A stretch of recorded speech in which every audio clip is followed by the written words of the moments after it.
Communication का मतलब है जब हम अपने आइडियाज़ को, व्यूज़ को या थॉट्स को किसी दूसरे पर्सन को क्या करते हैं, शेयर करते हैं या बताते हैं, तो वो हमारा क्या होता है, कम्युनिकेशन।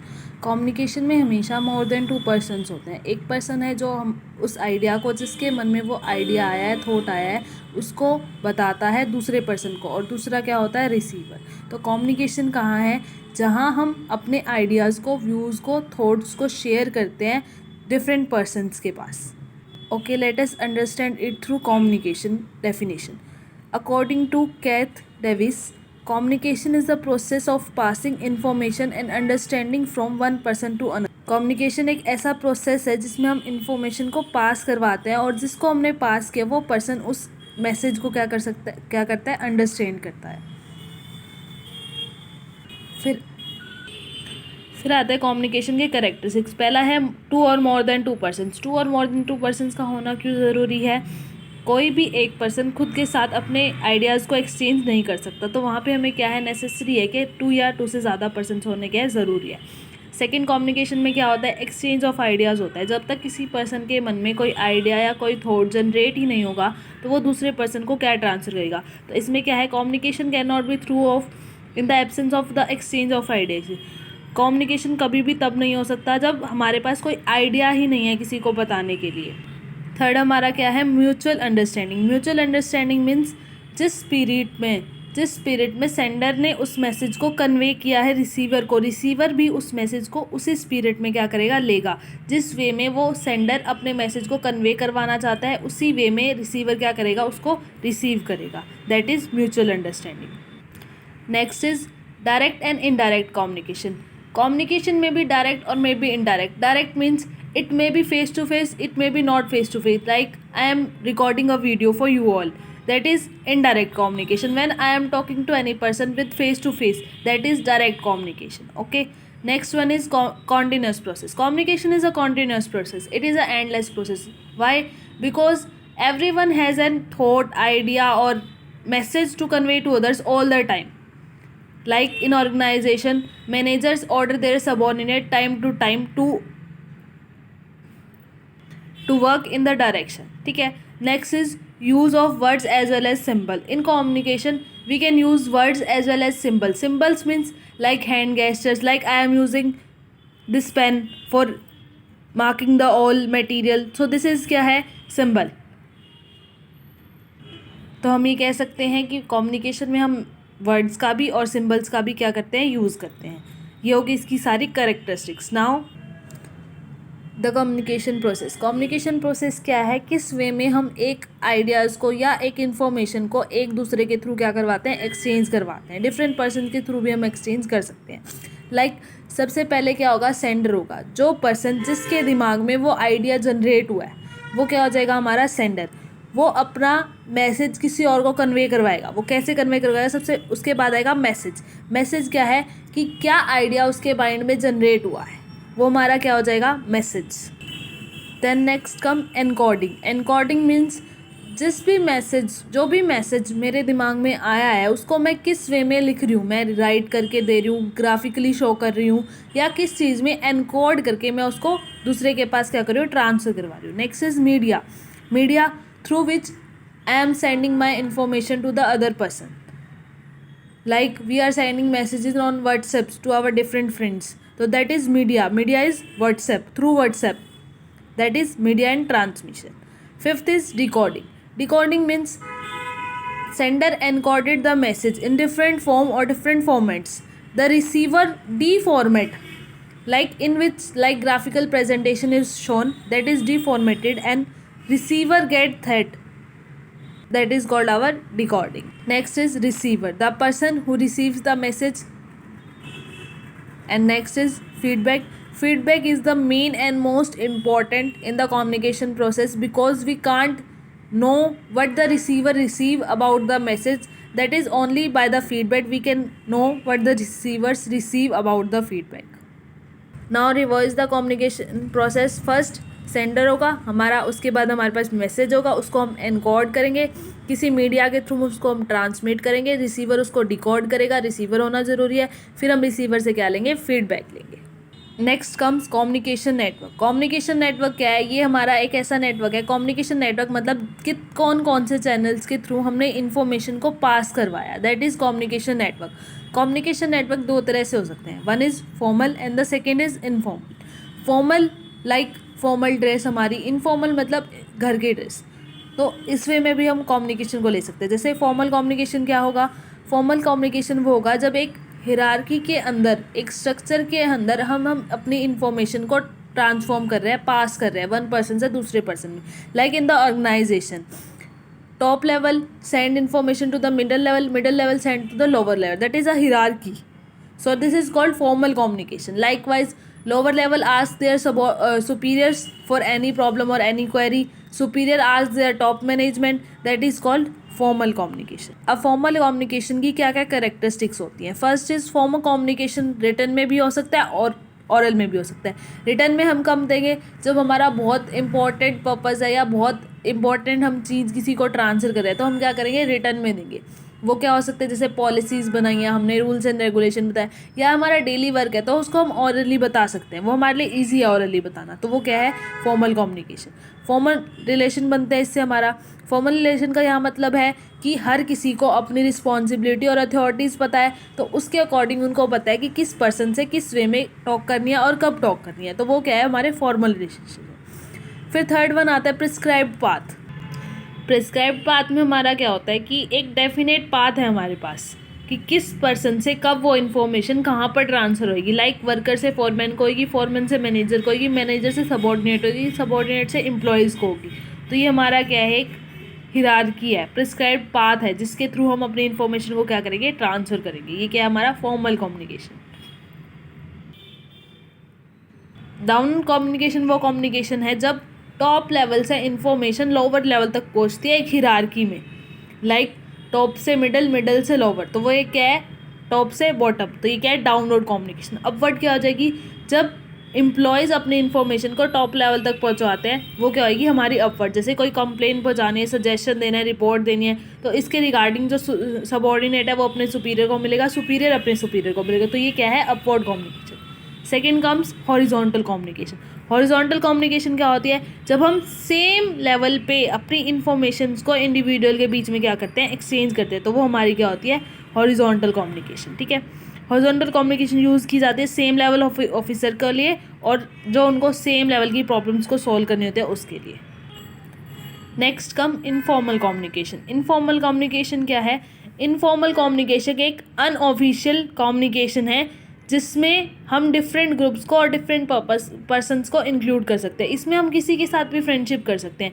मे बी एक जो एम्प्लॉय है, लोअर लेवल एम्प्लॉय है, वो सीधा टॉप मैनेजमेंट के पर्सनस के साथ फ्रेंड हो, तो ये हमारा क्या? इनफॉर्मल कम्युनिकेशन है. इनफॉर्मल कम्युनिकेशन अराइज होता है सोशल रिलेशंस के थ्रू. जैसे कोई ओकेज़न हो गया, पार्टीज़ होगी, जैसे हम ग्रुप्स बना लेते हैं अपने कॉलेज में, फ्रेंड्स हैं, तो ये हमारा क्या? Informal communication. जैसे एग्जाम्पल लेते हैं हम कॉलेज का. कॉलेज में हमें कोई प्रॉब्लम होती है तो हम अपने टीचर को बताते हैं, टीचर अब हमारे अपने डिपार्टमेंट के एचओडीज़ को बताती है, एचओडी अपने हमारे कॉलेज के प्रिंसिपल को बताती है. ये क्या है? हमारा फॉर्मल कम्युनिकेशन है, हिरार्की में इंफॉर्मेशन ट्रांसफ़र हो रही है, तो ये क्या हो जाएगा? हमारा अपवर्ड कम्युनिकेशन. फॉर्मल कम्युनिकेशन का पार्ट अपवर्ड कम्युनिकेशन.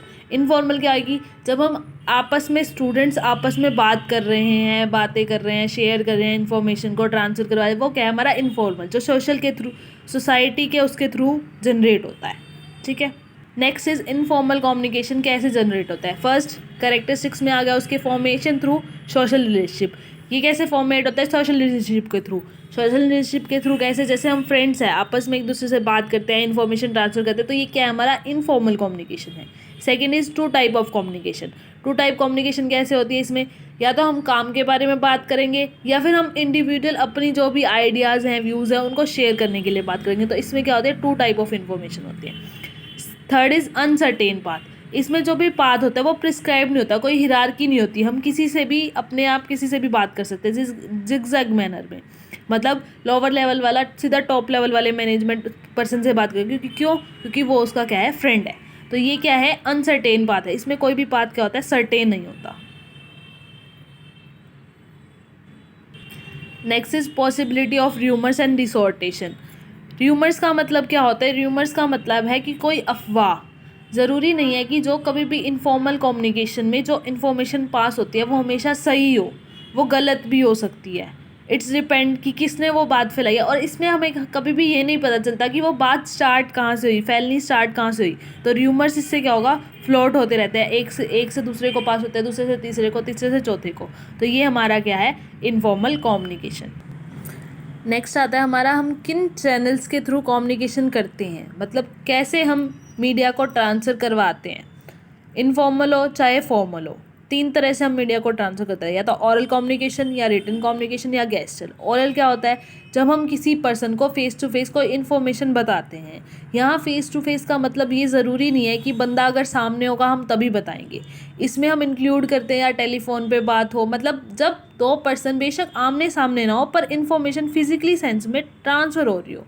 फिजिकली होना उसका क्या है, नेसेसरी नहीं है, तो उसको भी हम क्या बोलते हैं, फेस टू फेस ट्रांसफ़र या ओरल कम्युनिकेशन की ट्रांसफ़र। फिर आता है बेनिफिट्स क्या है, एडवांटेज क्या है हमें ओरल के। फर्स्ट एडवांटेज हमारे पास क्या है, क्विकनेस, क्विकली हम एक्सचेंज कर सकते हैं आइडियाज़ को। क्विक फीडबैक, इजीली हम फीडबैक ले सकते हैं क्योंकि हम फेस टू फेस टॉक कर रहे हैं, तो इजीली हम क्या कर सकते हैं, फीडबैक। फ्लेक्सिबिलिटी का मतलब क्या है कि अगर मुझे लगता है कि सामने वाले पर्सन को कोई आइडिया या कोई ओपिनियन अच्छा नहीं लगा तो मैं उसी टाइम उसको क्या कर सकती हूँ, चेंज कर सकती हूँ। ये हमारा क्या है, एक इकोनॉमिकल सोर्स है। फिर इसमें हमारा पर्सनल टच होता है। पर्सनल टच कैसे होता है, हम फेस टू फेस बात करते हैं, सामने वाला पर्सन कंफर्टेबल फील करता है, अपना कोई भी क्वेरी हो तो इजीली पूछ सकता है, उसको कुछ समझ ना आया वो भी इजीली पूछ सकता है। सामने वाला पर्सन क्या होता है, मोटिवेट होता है, मिसअंडरस्टैंडिंग को हम रिमूव कर सकते हैं, और इफिशिएंसी को हम क्या बढ़ा सकते हैं, क्या कर सकते हैं, बढ़ा सकते हैं। ओरल कम्युनिकेशन कहाँ यूज़ नहीं होगा, जहाँ हमारा मैसेज क्या होगा, बहुत ज़्यादा लेंथी होगा, वहाँ हम ओरल कम्युनिकेशन का यूज़ नहीं कर सकते। नेक्स्ट इज़, जहाँ हमारी पॉलिसी मैटर्स है वहाँ उसके लिए भी हम ओरल कम्युनिकेशन का क्या करते, यूज़ नहीं कर सकते। फिर लैक ऑफ रिटन प्रूफ, जहाँ हमें रिटन प्रूफ चाहिए वहाँ भी हम यूज़ नहीं कर सकते, ये एक्सपेंसिव मेथड है, इसमें क्लैरिटी नहीं होती। हम बोल रहे हैं, हमने जो बोला में भी सामने वाले पर्सन का ध्यान है या नहीं है, तो वो क्या होता है, रह जाता है। मिस यूज़ ऑफ टाइम, अगर इन्फॉर्मेशन बहुत ज़्यादा लंबी है, मैसेज बहुत ज़्यादा लंबा है, लेंथर्ड है, तो उसमें क्या है, टाइम का बहुत ज़्यादा क्या होता है, मिस यूज़ होता है, और इसमें दोनों पार्टी का होना क्या है, ज़रूरी है। तो ये सारे क्या है, क्रिटिसिज्म है किसके, oral communication. Next come written communication. Written communication क्या है, जब हम आइडियाज़ को या इन्फॉर्मेशन को ट्रांसफ़र करवाते हैं रिटन में, लाइक किसी लेटर की फॉर्म में मैसेज को राइट कर दिया, न्यूज़पेपर में के थ्रू, लेटर के थ्रू, ईमेल्स के थ्रू, तो ये हमारा क्या है, रिटन कम्युनिकेशन। लेकिन जो ये रिटन कम्युनिकेशन है वो ओरल की लिमिटेशंस को क्या करता है, फुलफ़िल करता है। लाइक हमें प्रूफ चाहिए आने वाले टाइम में, तो ओरल में हमारे पास कोई प्रूफ नहीं हो सकता, लेकिन रिटन में हमारे पास क्या है, प्रूफ है, तो ईजिली हम इसको क्या कर सकते हैं, ओवरकम कर सकते हैं। दोनों पार्टीज़ की प्रेजेंस का होना ज़रूरी है, तो वो भी रिटन कम्युनिकेशन में ज़रूरी नहीं है। एक ने टाइप कर दिया, एक ने लिख दिया, दूसरा जब उसके पास इन्फॉर्मेशन पहुँचेगी तो वो उसके अकॉर्डिंग क्या कर देगा, रिप्लाई कर देगा। थर्ड वन इज़ गेस्चरल कम्युनिकेशन। गेस्चरल कम्युनिकेशन क्या होता है, जब हम गेस्चर्स का यूज़ करते हैं। गेस्चर्स मतलब इशारों का, हाथों का, मतलब बोल के ना करना, एक्सचेंज करना अपनी फीलिंग्स को और इन्फॉर्मेशन को नॉन वर्बल कम्युनिकेशन के थ्रू या गेस्चर्स के थ्रू। इसमें हम ना तो बोलते हैं ना हम लिखते हैं, अपने मैसेज को कन्वे करवाते हैं या तो बॉडी मूवमेंट्स के थ्रू या फेशियल एक्सप्रेशन के थ्रू। तो ये हमारा क्या होता है, गेस्चरल कम्युनिकेशन। नेक्स्ट टॉपिक आता है हमारा बैरियर्स टू इफ़ेक्टिव कम्युनिकेशन। अब इफ़ेक्टिव कम्युनिकेशन करने में हमारे क्या क्या बैरियर्स होते हैं, 4 तरह के बैरियर्स होते हैं। First is semantic barrier, second is psychological barrier या फिर इमोशनल बैरियर कह सकते हैं हम इसे, third is organisational barrier and fourth is personal barrier. सबसे पहले आता है सिमेंटिक बैरियर। सिमेंटिक बैरियर क्या है, जब हम अपने मैसेज में ऐसे साइंस और ऐसे वर्ड्स या ऐसे सिंबल को यूज़ करते हैं जो डाउट क्रिएट करते हैं। Like I use the word value, value means importance, किसी चीज़ की न्यूमेरिक वैल्यू, तो वैल्यू एक ऐसा वर्ड है जिसके डबल ट्रिपल मीनिंग हो रहे हैं, तो इस वजह से क्या कर सकता है, कोई पर्सन उस चीज़ को गलत समझ सकता है। तो ये हमारा क्या है, सिमेंटिक बैरियर, जो किससे बेस्ड होता है, लैंग्वेज से बेस्ड होता है। आपने किस वे में अपने लैंग्वेज को, अपने मैसेज को कन्वे किया है, वो हमारा क्या होगा, सिमेंटिक बैरियर। लाइक हमने अपने मैसेज को बैडली एक्सप्रेस किया है, लॉन्ग इंटरप्रिटेशन की है मैसेज की, जो हमने समझा वो हमने इंटरप्रेट किया, तो वो क्या है, रॉन्ग इंटरप्रिटेशन कर दी।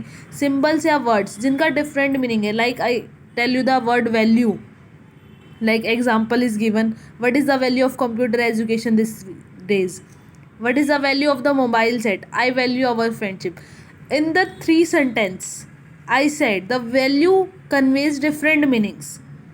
Therefore we should use the word as having only one meaning, or which can be understood as we want to take understood to them. Third one comes faulty translation, या फिर हमने faulty translation किया है। जो हम translate करना चाह रहे थे वो हमारा ट्रांसलेट नहीं हुआ इजली, जो हम समझाना चाह रहे थे वो समझ नहीं पाए, या टेक्निकल जार्गन्स का यूज़ किया। हेयर टेक्निकल जार्गन्स मतलब कि टेक्निकल वर्ड्स का यूज़ किया जो उस सामने वाले पर्सन को पता ही नहीं है, तो उससे क्या होगा, जो मैसेज कन्वे होगा वो रॉन्ग कन्वे होगा। तो ये क्या हमारा लैंग्वेज बैरियर है, सिमेंटिक बैरियर जिसको हम कहते हैं। सेकेंड हमारा बैरियर आता है साइकोलॉजिकल बैरियर और इमोशनल बैरियर। साइकोलॉजिकल बैरियर है, मैंने मैसेज तो पूरा सुना नहीं, पहले ही उसको इवेल्युएट कर लिया कि वो ये कहना चाहता है, तो उसमें हमें क्या हो, वो हमारा क्या होता है, pre mature evaluation. Pre mature evaluation क्या होगा, जब हम उसकी पूरी बात सुनने से पहले ही इवेल्युएट कर लेंगे कि हाँ वो ये कहना चाह रहा है, तो वो हमारा क्या है, प्री मैच्योर इवेल्युएशन। सेकेंड आ रहा है, जब उसने हमें मैसेज कन्वे किया तब हमारा अटेंशन नहीं था, तब हम किसी और से बात कर रहे थे या कुछ और काम कर रहे थे, तो वो हमारा क्या है, इमोशनल बैरियर या लैक ऑफ अटेंशन। फिर थर्ड है lack of loss by transmission and poor retention. Loss by transmission का मतलब है कि जिस मीडिया के थ्रू हमने उस पर्सन को थ्रू पास किया, तो उसमें पासिंग के थ्रू ही कुछ मिस्टेक्स हो गई। अगर वो मैसेज ओरली है तो कई बार क्या होता है कि मैसेज क्या हो जाता है, चेंज हो जाता है। Next is organisational barriers. Organisational barriers क्या होती हैं कि किसी ऑर्गेनाइजेशन की पॉलिसीज़ ऐसी होती हैं कि वो डायरेक्ट किसी और पर्सन को अपने मैसेज को कन्वे नहीं कर सकते, चाहे वो बेशक बहुत इंपॉर्टेंट मैसेज हो। तो कुछ इस पॉलिसीज़ की वजह से भी हमारे क्या होते हैं, बैरियर्स होते हैं। जैसे रूल्स एंड रेगुलेशन, कुछ रूल बता देते कि इसी मीडियम के थ्रू जो हमारी इन्फॉर्मेशन है वो पास होगी।